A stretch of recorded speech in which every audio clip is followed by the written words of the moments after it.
Permítanme comenzar con una idea que incomoda, pero que ya no puede ocultarse detrás de discursos, banderas, ni consignas. Estados Unidos no está perdiendo poder porque alguien se lo haya arrebatado por la fuerza. Está perdiendo poder porque el mundo dejó de organizarse alrededor de su autoridad automática. Durante más de un siglo, el sistema global funcionó bajo una premisa simple. Washington decidía, el resto calculaba. Esa dinámica no dependía solo de ejércitos o tratados, dependía de algo mucho más frágil. La creencia compartida de que no había alternativa real. Esa creencia se rompió. No en un solo evento, no en una sola crisis, sino en una acumulación silenciosa de decisiones que ya no pidieron permiso. El error central de Estados Unidos fue confundir hegemonía con permanencia. Creer que un orden histórico podía mantenerse intacto ignorando los cambios materiales que lo sostenían. Durante décadas, el país financió su liderazgo global con deuda, deslocalización productiva y supremacía financiera. Mientras el dólar fue incuestionable, el sistema resistió. Cuando comenzó a ser cuestionado, las grietas se volvieron visibles. El poder económico no colapsa como un edificio, se erosiona como una costa grano a grano. Cada sanción utilizada como arma empujó a otros a buscar alternativas. Cada arancel aplicado como castigo incentivó nuevos acuerdos. Cada amenaza diplomática redujo la confianza en la neutralidad del sistema. Nada de esto ocurrió por ideología, ocurrió por supervivencia. Los países no buscan desafiar por orgullo, buscan margen. Buscan no quedar atrapados en un sistema donde una sola decisión externa puede paralizar su economía. Cuando ese margen comienza a existir, el centro pierde control sin necesidad de enfrentamiento. Estados Unidos reaccionó tarde porque seguía viendo el mundo como un tablero de obediencia, pero el tablero cambió. Hoy no se juega a quién manda, sino a quién puede sostener flujo. Energía en alimentos a manufactura, en crédito e infraestructura. Ahí es donde el poder se redefine. La fuerza militar sigue existiendo, pero ya no garantiza resultados políticos. Las sanciones siguen aplicándose, pero ya no paralizan. El dólar sigue siendo dominante, pero ya no es exclusivo. Y cuando algo deja de ser exclusivo, deja de ser absoluto. La historia muestra que los imperios no caen cuando pierden guerras lejanas. Caen cuando pierden la capacidad de organizar el mundo según sus reglas, sin tener que imponerlas constantemente. Cuando imponer se vuelve necesario, la autoridad ya se debilitó. Eso es lo que estamos viendo ahora. Estados Unidos todavía es una potencia enorme, pero ya no es el eje único. Ya no es el punto obligatorio de paso. Ya no puede garantizar que una orden se traduzca automáticamente en alineamiento. El efecto psicológico de ese cambio es profundo. Durante generaciones, el poder estadounidense funcionó porque nadie quería probar los límites. Hoy, esos límites se prueban todos los días, no con declaraciones grandilocuentes, sino con contratos firmados en otras monedas, rutas comerciales alternativas, reservas diversificadas y sistemas paralelos. Cada uno parece pequeño. Juntos, reescriben el sistema. La reacción interna ha sido confusión, polarización y nostalgia. Se promete volver a una grandeza pasada sin explicar cómo ni a qué costo. Se culpa a actores externos sin reconocer errores estructurales. Se eleva el tono porque el control real se reduce. Ese patrón no es nuevo, se repite en todos los declives históricos. Roma no cayó cuando fue invadida, cayó cuando ya no pudo sostener su estructura económica, sin exprimir a su propia población. Cuando el centro dejó de ofrecer bienestar y comenzó a exigir sacrificio permanente, Estados Unidos se acerca peligrosamente a ese punto. Una población que trabaja más y vive peor. Una economía que crece en cifras, pero no en bienestar. Una élite que se protege mientras el resto absorbe el ajuste. Eso erosiona legitimidad. Y sin legitimidad, el poder se vuelve costoso de ejercer. El mundo observa este proceso sin euforia, pero con atención. No busca un nuevo imperio. Busca estabilidad. Busca previsibilidad. Busca sistemas que funcionen, sin sobresaltos políticos constantes. Cuando Estados Unidos deja de ofrecer eso, otros llenan el espacio. No porque sean mejores, sino porque están disponibles. Ese es el cambio más difícil de aceptar. El poder del siglo XXI no pertenece al más fuerte, sino al más adaptable, al que entiende que dominar ya no es viable sin destruir el sistema del que depende, al que sabe que la influencia duradera se construye ofreciendo soluciones, no castigos. Estados Unidos aún puede adaptarse, puede redefinir su rol, puede invertir en cohesión interna, producción real y credibilidad externa. Pero eso exige aceptar límites, abandonar la ilusión de control total y entender que el mundo ya no gira alrededor de una sola capital. Nada volverá a ser igual, no porque alguien haya ganado, sino porque el sistema cambió. Y cuando los sistemas cambian, la historia no pregunta si estamos listos a avanza. Ese avance implacable de la historia es lo que vuelve inútil cualquier intento de regresar al pasado, no porque el pasado no haya existido, sino porque las condiciones que lo hicieron posible ya no están ahí. Estados Unidos no puede recuperar la centralidad automática del mundo, porque el mundo dejó de ser automático. Durante décadas, el poder estadounidense funcionó como un reflejo. Se activaba sin pensarlo. Una sanción implicaba obediencia.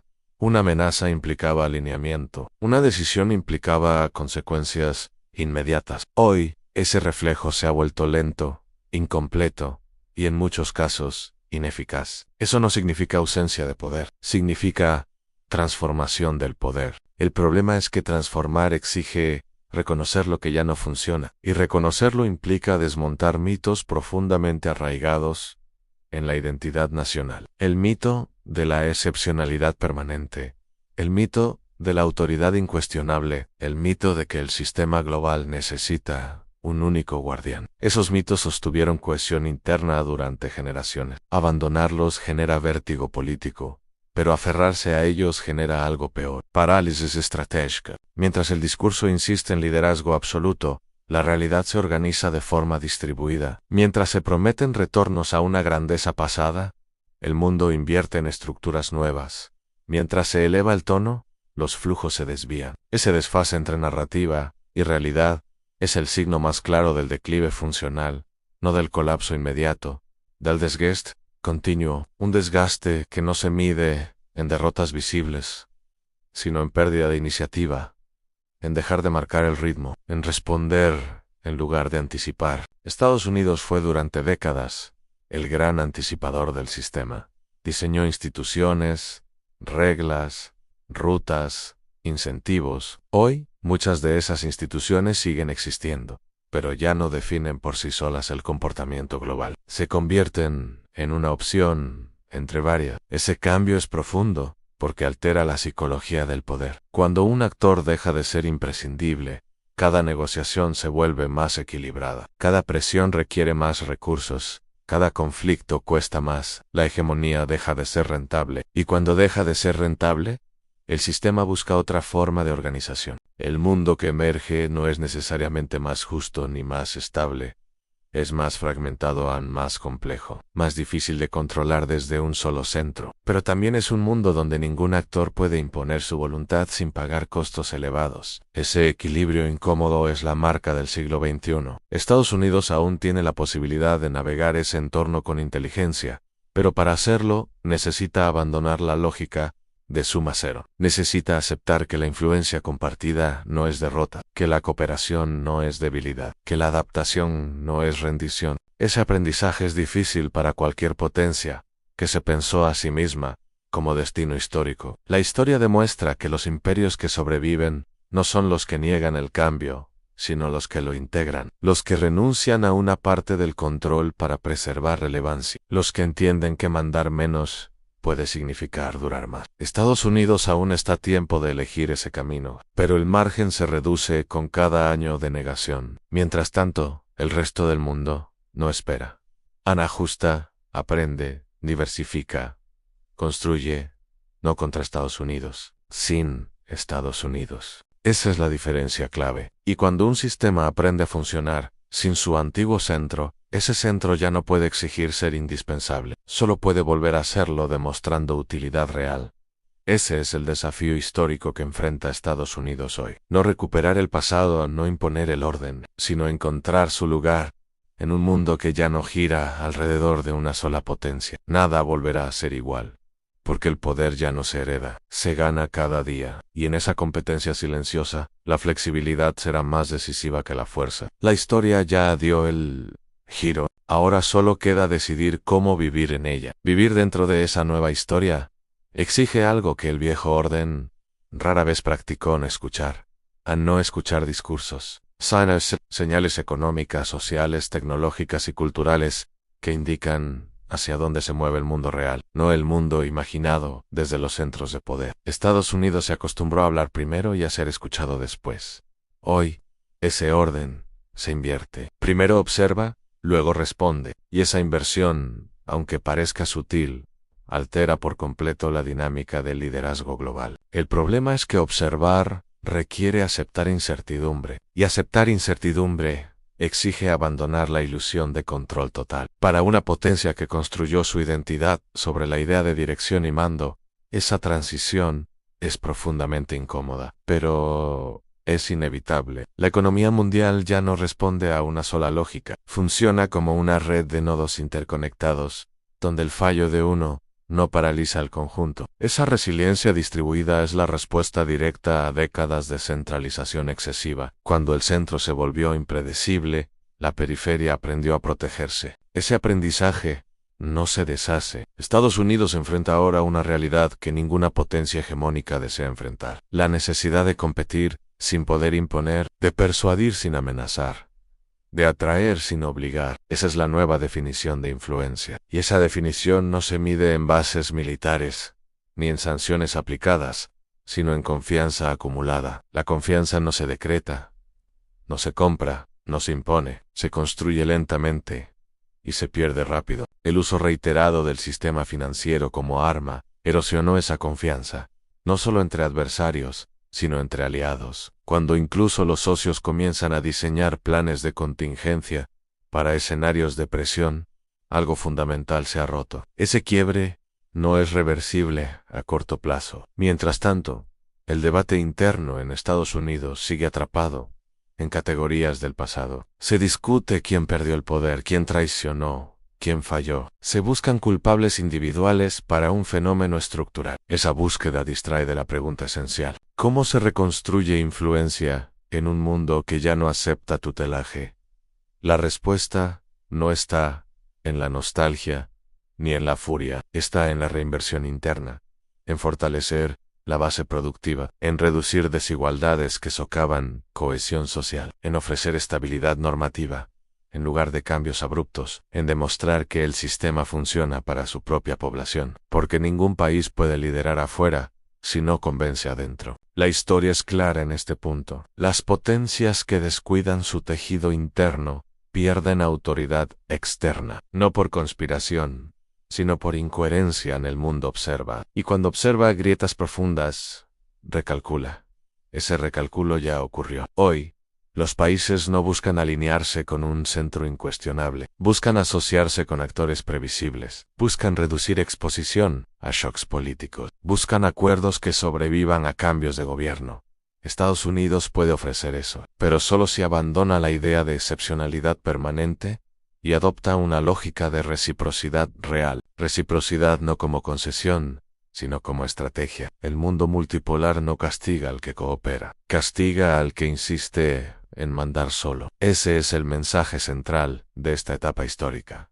No hay derrota final, no hay victoria absoluta. Hay adaptación o irrelevancia gradual. Estados Unidos todavía tiene margen para adaptarse, pero ese margen no es infinito. Cada ciclo electoral que posterga decisiones estructurales reduce opciones. Cada crisis gestionada con reflejos del pasado acelera la pérdida de centralidad. La historia no espera a que las potencias resuelvan sus dilemas internos. Avanza con quienes estén listos. El siglo XXI no tendrá un dueño único. Tendrá equilibrios cambiantes. Tendrá tensiones constantes. Tendrá conflictos, sí, pero también tendrá espacios de cooperación que no existían bajo un sistema rígido.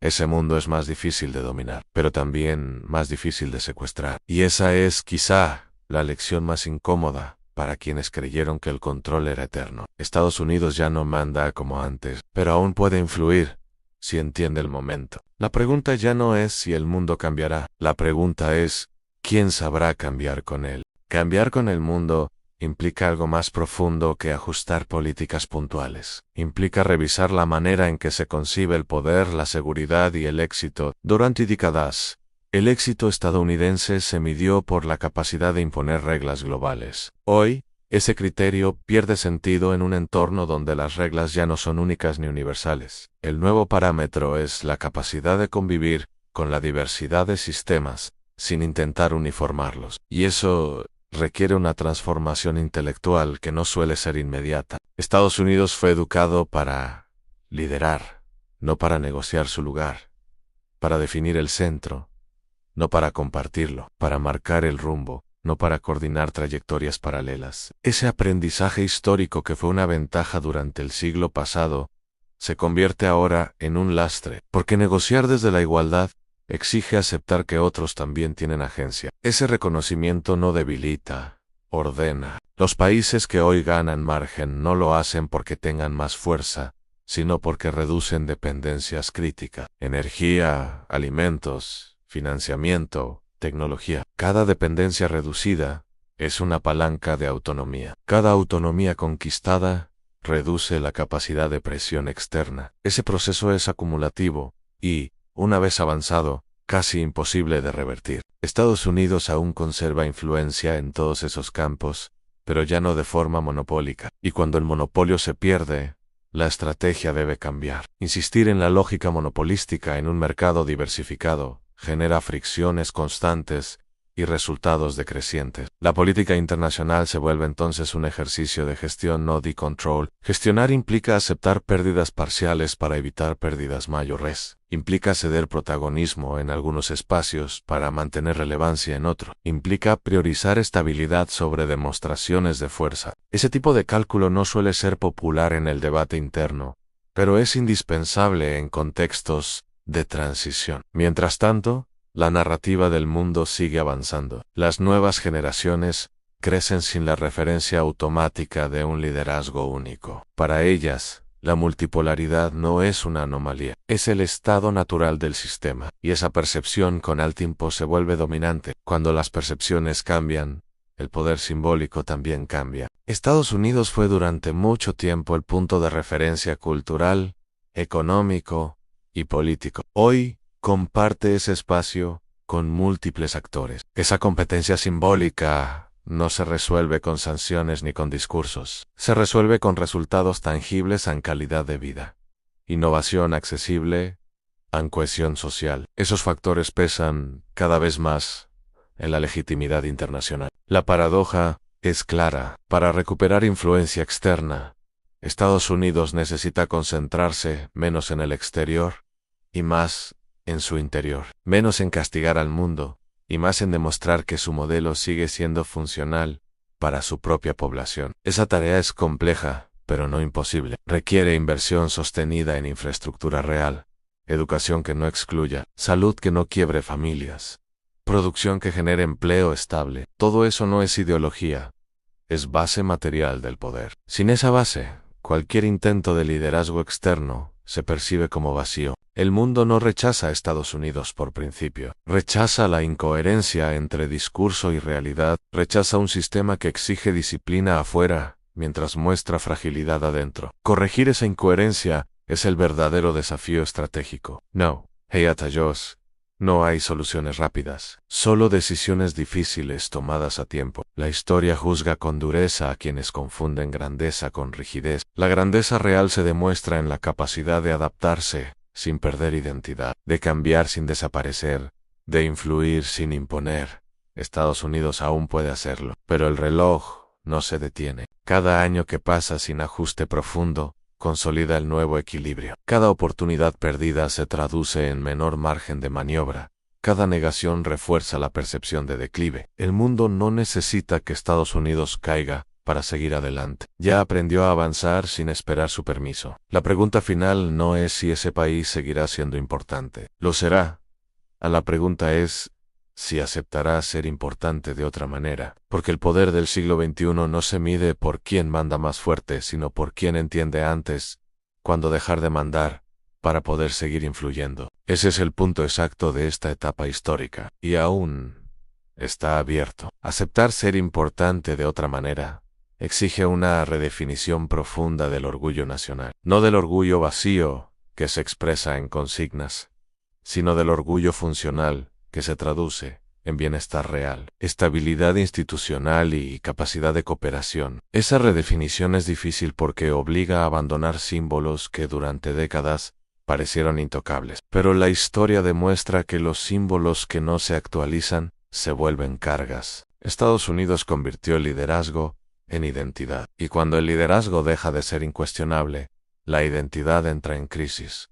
Esa crisis no es solo política, es cultural, es generacional. Se manifiesta en la nostalgia, en la radicalización del discurso y en la búsqueda constante de culpables externos. Ese reflejo es comprensible, pero contraproducente. Mientras se busca recuperar una centralidad perdida, se descuida la construcción de una centralidad nueva. Y la centralidad nueva no se construye con amenazas, sino con relevancia, con la capacidad de resolver problemas compartidos, con la oferta de soluciones que otros no pueden o no quieren ofrecer. El mundo actual no necesita un vigilante único, necesita coordinadores confiables, necesita actores que puedan facilitar acuerdos, estabilizar mercados y amortiguar crisis. Ese rol es menos visible, pero más duradero. Estados Unidos tiene las herramientas para desempeñarlo. Lo que falta es la decisión de hacerlo. La resistencia a ese cambio proviene en gran medida